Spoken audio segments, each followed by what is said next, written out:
Hi, this is Terry Smiljanich with the Consumer Warning Network. Remember those awful people who a few years ago ruined the housing market, wiped out your 401ks, and then took trillions of dollars in taxpayer money, all the while paying tax rates at an all-time low?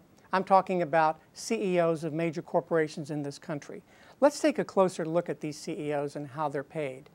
In 1980, the average CEO pay in this country was approximately 40 times the average worker pay in companies. In 2009, that had changed to 263 times more than the average worker was being paid. Now, at some point, a line was crossed there. During that same period of time, the average worker pay hardly increased at all. When did CEO compensation turn into pure greed? Well, let's take a look at some specific examples. In 2010, a year after that survey was taken, CEO pay increased another 11%. How many of you out there got an 11% increase last year during the middle of one of the worst recessions we've ever seen?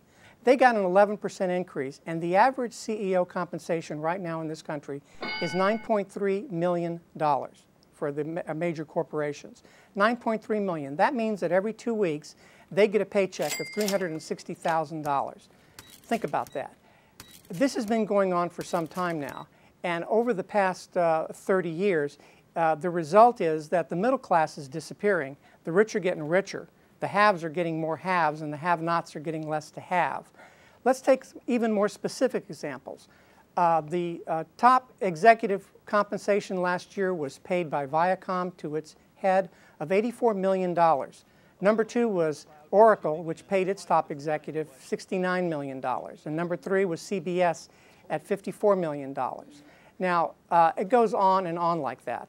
Let's take an even closer look at Gannett.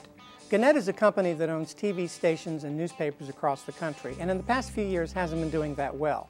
So last year, the company announced to its 32,000 workers that for the 3rd year in a row, they were going to have no pay raises whatsoever and work an extra week for that year without any pay at all.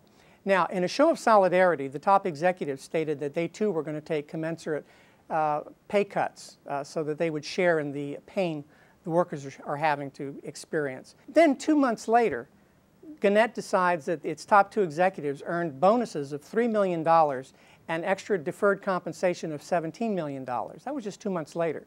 So what this means is that the $17 million that the company saved by not paying its workers and making them work a week without pay was then used to pay its top 2 executives. Now, something is not fair about that. Something stinks here. Now, who's awarding all this wonderful compensation that these people are getting? Well, it's the board of directors. They're the ones who decide what the compensation of the CEO should be. And who sits on these board of directors? Well, lo and behold, it's CEOs of other major corporations across the country. It's a nice little game they have going here. And as a result of all of this, what has happened is that the wealth disparity in this country has gotten to the point where the top 20% earners in this country own 84% of the wealth, and the bottom 40% own far less than 1%. The middle 20%, that's the middle class, owns approximately 4% of the wealth in this country.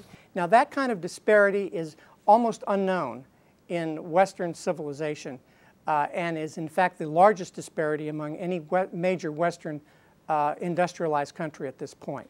Something has got to happen at some point. This cannot go on. Now, what can you do about it? What can you do about it? I'm assuming that you don't sit on any boards of directors of major corporations, and I'm assuming that you don't have any lobbyists working personally for you in Washington, D.C., and I'm also assuming that you don't own any congressmen, as some of these people do. So all you have is your vote. That's the only power you have in this country to change things.